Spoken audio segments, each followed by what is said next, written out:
Hello everyone and welcome. Make a cup of your favorite drink and get comfortable because this is a wonderful time for new stories from Yellow Cat. Send your own stories in the comments below and maybe they'll be in our new video. Today we have new amazing stories, so subscribe to the channel if you're not subscribed yet. Let's get started. Who has been the most obnoxious person you have ever worked with? Jean Marie, an extremely nasty individual who was always up for a verbal altercation. He would say white if you said black and gray if you repeated white again. Misogynist, indolent, he would only do what he wanted, would try to reprimand his manager or coworker in front of others, and irritated others so much that it was difficult to find someone who was impartial. I'm employed by a government office of sorts. It hires fonctionaires, civil servants chosen through a tough admission exam and holding a non-breakable contract. He was one of them. When he started working with me, he was practically retired. As a disciplinary measure, he was removed from his field employment because he altered a batch of wood's composition after selling it to a sawyer.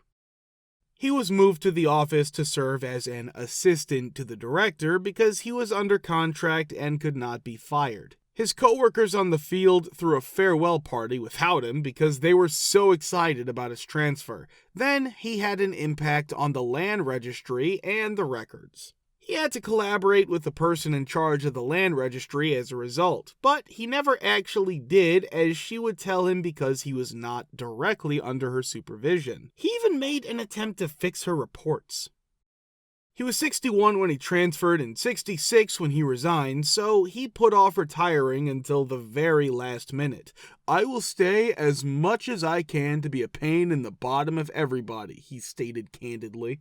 Even when he retired, he stayed on staff for nearly a year to copy sensitive information and use the printer for an organization that opposes my business. That went on until our new director threatened to sue him.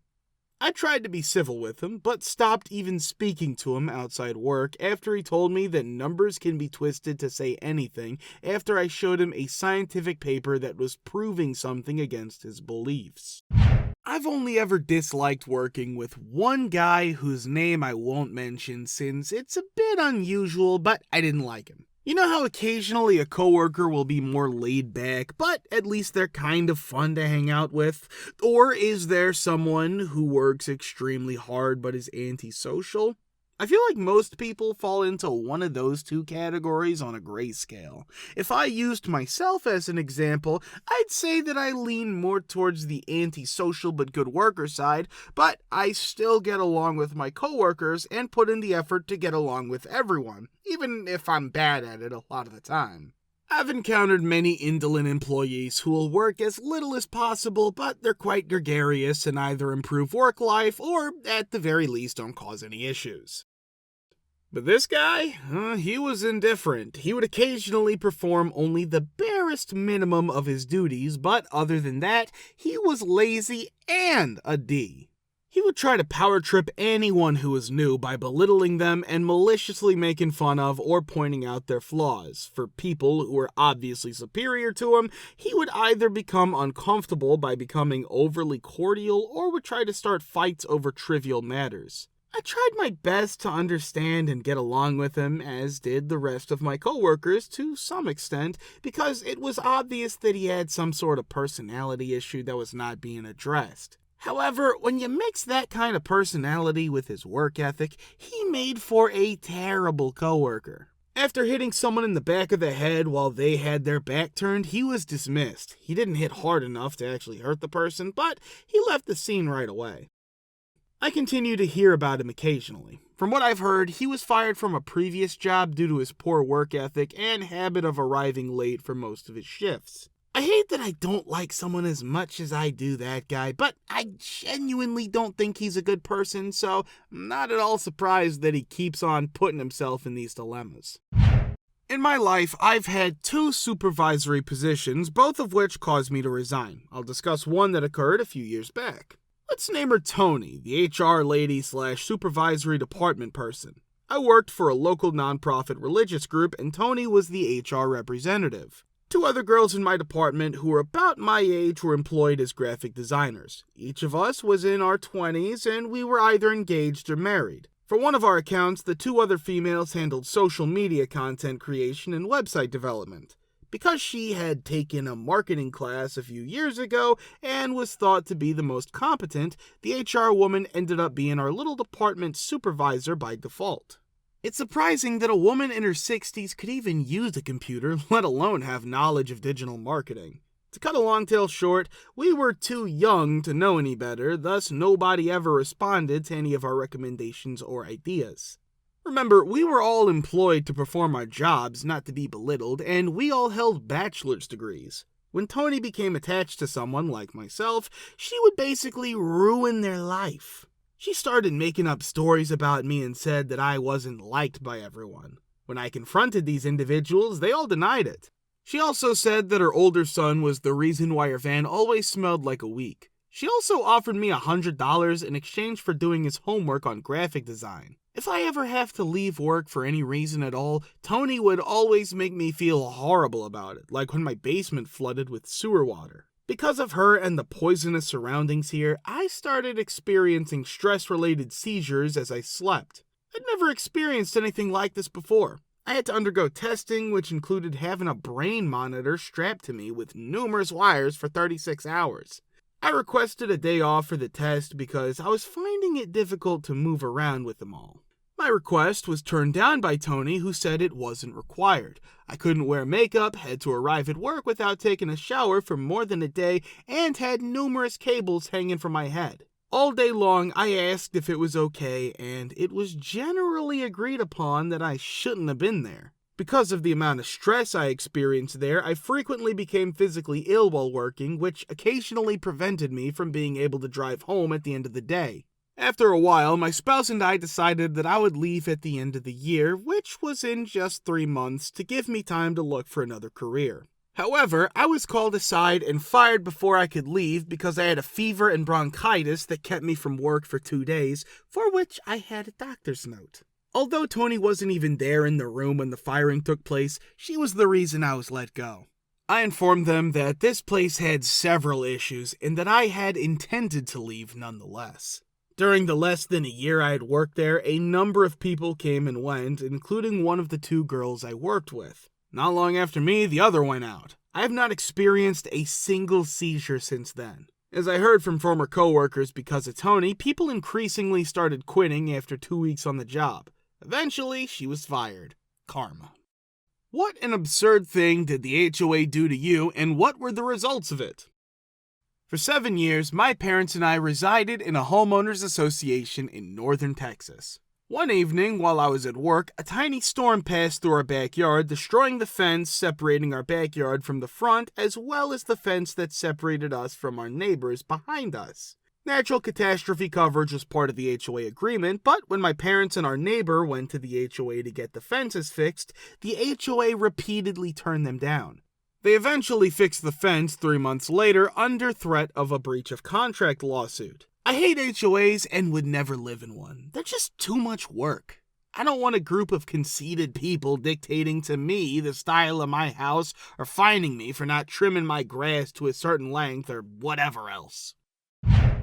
Our HOA doesn't do much of anything at all. For the past 7 years, my girlfriend and I have resided on a street, cul-de-sac, once upon a time a pretty tranquil street apart from a big road that passes through the neighborhood center. The past 2.5 years have been an intolerable nightmare. A house down the block diagonally across the street had new neighbors approximately 3 years ago. At first they were fine, but soon they became crowded. Their family and a few others, work vans and automobiles parked all over the place. Back in July, they threw a garden party. For the most of that day, a mariachi band and a DJ filled our neighborhood with deafening noise, loud pummeling bass. Neighbors are evicting our homes, staring at one another with a look of WTF. The unfortunate problem is that the HOA lady lives at the end of our cul-de-sac. Partygoers' random cars are often double parked in the middle of the street with loud bass blasting from their vehicles, etc. That day, we went down there and knocked on her door to voice our complaints. We told her husband about the loud noise and he opened the door. He informed us that she was occupied in the backyard when we asked to talk to her. Yeah, right. But for us here, that was only the beginning of the end. Actually, there are currently 2 more houses on our street that are overcrowded with several families, including new neighbors who moved in since June. Overindulgent bass emanating from their residences and their visitors from early evening till late at night. Mostly the people that are passing by in their cars. The family who moved in next door was initially a family of 4. A guy moved into their garage, which our former neighbor had previously turned into an exercise room about a month after they moved in. Then, a few months later, his girlfriend moved in with him. Of course, then the loud music began. Our house is inundated by bass-heavy waves almost every other day. I finally got tired of it and complained about the noise when I saw the owner working in the yard outside. It was my second interaction with him, other from saying hello and welcome to the neighborhood. After subsiding for a few weeks, it flared up once more. Had to complain once more, but quite sternly this time. He pretended to be irritated by my complaint that a bass pummeled into our home. I know, how daring of us. That day, we caught him chatting with a man and his girlfriend. Since then, it has improved. That was around 5 months ago. Go back to the present day. There are roughly 11 individuals residing there in total. 2 garage people, 2 single gentlemen, the owner and his family, and another tiny family, perhaps residing in the basement, are all present. To put things in perspective, proprietors aren't supposed to be lodging guests. The HOA bylaws are broken by this, given that they are single-family, 3-bedroom homes around 1,700 square feet. There are currently 8 cars and a motorcycle among our neighbors. We have occasionally heard the motorcycle depart as early as 5:30 in the morning. It almost always wakes us up. Another person who recently started appearing around a few weeks ago is driving a loud Mustang. It's evident he moved in. Vehicles now clutter the street in front of our house, occupying half of our side, including the Mustang man who was parking directly next to our driveway, and we had to chase him away. Only the owners park in their 4-car driveway. There are only 2 cars there out of 8. Since this all began, we've complained to the HOA perhaps 5 or 6 times, and each time the HOA lady, who also serves as the treasurer, has responded with cliches. She seems to be too lazy to enforce the rules, so she tells us to get in touch with the city. Nothing has changed despite the complaints of other neighbors regarding the same issue. They have been highlighting the noise in their quarterly newsletters, but they only advise us to phone the police's non-emergency number, which is ineffective because the police won't respond until after 9 p.m. The HOA in this area have completely collapsed. Additionally, the HOA website only provides us with the contact details of one woman who supposedly forwards our concerns to the HOA's head, who isn't even included on the website.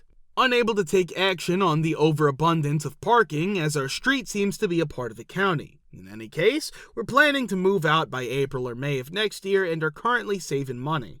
At this time, I would rather an intrusive HOA than one that accomplishes nothing at all. Oh, and the people who maintain our neighborhood's common space next to our house used chemicals to kill the grass in our backyard, about a foot or so inside our fence line, instead of doing what's expected of them, weed whacking beyond the fence. I also complained about that, but the HOA simply promised to bring it up with the landscaping provider. Ignore the fact that they were dousing our yard with hazardous chemicals. We pay about $500 a year for this. Update. Well, the unthinkable happened. I talked to a friend of mine about the whole situation, and he offered me a great idea. To unite with neighbors to remove the board of the HOA to choose a new one and throw those noisy neighbors with fines for all violations. And we did it! Long story short, they had to move out. Justice. As a nice bonus, we're staying here. We were in the middle of renovating the outdoor space in our backyard. Since we weren't engaging in any supernatural activities, we didn't believe we would require any sort of prior authorization. And then I get a letter in the mail with a photo that says we are in problem because we did not seek prior authorization and that we have to go through all of these steps to get it right. On the other hand, the shot was taken from a perspective that could only have been achieved if the photographer was standing in our backyard. That is against the law. After that, I gave them a response telling them that the photograph they had supplied was evidence that they had been in our backyard. They kept sending letters to us stating that we had no proof that anyone was trespassing on our property, even though they continued to do so. which is absurd because a photo is proof, but they age with it. They neglected to take into account one critical aspect. We are monitoring what goes on in the backyard using a camera. After pulling up every video from that time period, I was able to find it. The head of our homeowners association broke into our backyard and began snapping pictures. We forwarded the video to them along with a letter written by the attorney. Since then, the HOA has stayed away from us. They also dismissed the chairman from his position. At least they did something useful.